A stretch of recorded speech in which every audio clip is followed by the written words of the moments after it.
তো আজকের আলোচনাটা একটু অন্যরকম। আমরা বরং প্রচলিত যে শিক্ষা ব্যবস্থা সেটার দিকে একটু সমালোচনার চোখে তাকাবো। এই গতানুগতিক স্কুলিংয়ের কার্যকারিতা নিয়ে বেশ কিছু জোরালো প্রশ্ন তোলা হয়েছে। হ্যাঁ, মূল প্রশ্নটা দাঁড়াচ্ছে যে আজকের এডুকেশন সিস্টেম কি আসলেই আমাদেরকে ভবিষ্যতের জন্য তৈরি করছে, নাকি কোথাও একটা বড় ফাঁক থেকে যাচ্ছে? ঠিক, এই ফাঁকটা নিয়েই তো কথা হবে। কি কি বিষয়ে উঠে আসছে?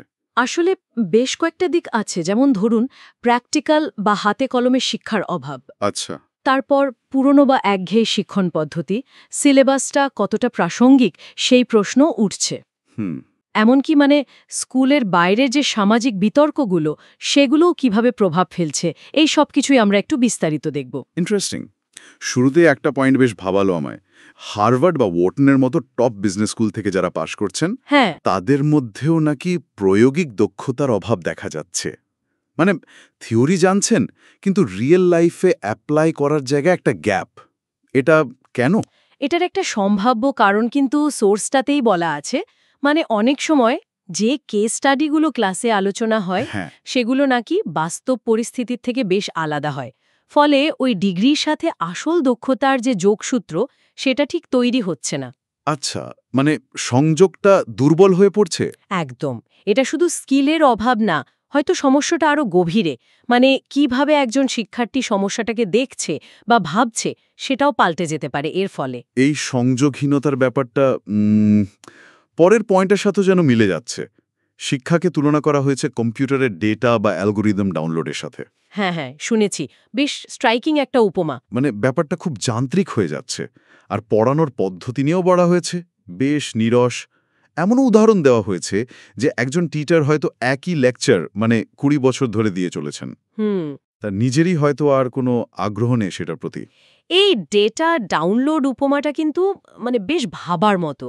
যখন শেখানোর মধ্যে কোনো ইনোভেশন বা স্পার্ক থাকে না, ঠিক।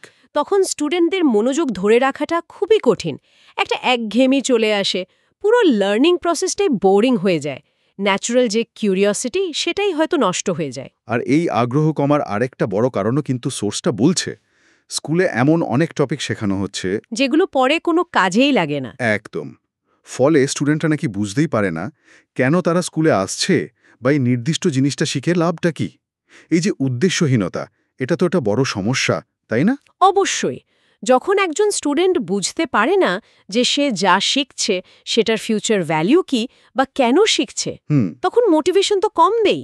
এই প্রাসঙ্গিকতার অভাব পুরো ব্যাপারটাকে অর্থহীন করে তুলতে পারে।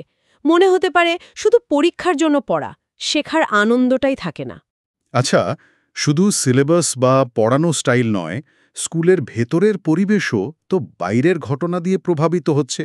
যেমন ফ্লোরিডার একটা আইনের উদাহরণ দেয়া হয়েছে। এখানে ব্যাপারটা হলো, সোর্স কিন্তু এই উদাহরণটা ব্যবহার করেছে এটা দেখাতে যে এডুকেশন সিস্টেমের ওপর বাইরের জগতের সোশ্যাল বা পলিটিক্যাল চাপ বা বিতর্ক কিভাবে এসে পড়ে। ও আচ্ছা, এটা সিস্টেমের একটা চ্যালেঞ্জ হিসেবে দেখানো হয়েছে। হ্যাঁ, ঠিক তাই। এটা সরাসরি পড়ানোর পদ্ধতির সমালোচনা নয়, বরং এই ধরনের বাইরের ফ্যাক্টরগুলো স্কুলের পরিবেশ বা শিক্ষাকে যে আরও জটিল করে তোলে সেই দিকটা হাইলাইট করা হয়েছে। বুঝলাম। তো এত সব চ্যালেঞ্জ আর সমালোচনার পর বিকল্প কি হতে পারে? সোর্স কি কিছু পথের কথা বলছে? যেমন কিছু নির্দিষ্ট ফিল্ডের ওপর জোর দেওয়ার কথা এসেছে। কি রকম? যেমন ধরুন science, technology, engineering, maths stem. হ্যাঁ, স্টেম তো এখন খুব শোনা যায়। এর সাথে আর্টিফিশিয়াল ইন্টেলিজেন্স এআই আর রোবোটিক্সের কথাও আছে। এগুলোকে ভবিষ্যতের জন্য খুব গুরুত্বপূর্ণ মনে করা হচ্ছে। ভাষা শেখা বা বাদ্যযন্ত্র শেখার কথাও আছে। আচ্ছা, বিষয়বস্তুর দিক থেকে একটা শিফট, আর শেখার পদ্ধতির ক্ষেত্রে সেখানেও নতুন ভাবনার কথা আছে।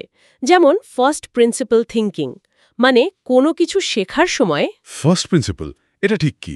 হলো কোনো জিনিসকে আমরা যেভাবে জানি বা ধরে নিই সেভাবে না দেখে একেবারে তার মৌলিক সত্য বা ভিত্তি থেকে প্রশ্ন করতে করতে এগোনো, একদম গোড়া থেকে বোঝা। এটা মূলত নিজের কৌতূহল থেকে আসবে। ইন্টারেস্টিং।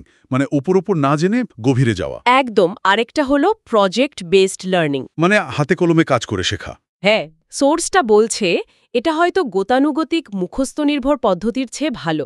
যেমন শুধু ভোক্যাবুলারি লিস্ট মুখস্থ না করে কোনো একটা প্রজেক্ট করতে গিয়ে সেই শব্দগুলো ব্যবহার করা শিখলে সেটা বেশি মনে থাকবে, কাজেও দেবে। ঠিক।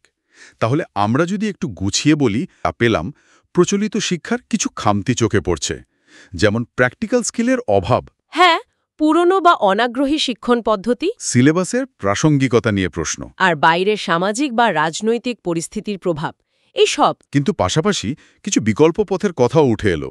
ভবিষ্যতের জন্য জরুরি কিছু বিষয়, যেমন স্ট্যাম, এআই, ভাষা, সঙ্গীত, আর শেখার নতুন কিছু ধরন, যেমন ওই ফার্স্ট প্রিন্সিপাল থেকে শেখা আর প্রজেক্ট ভিত্তিক শিক্ষা।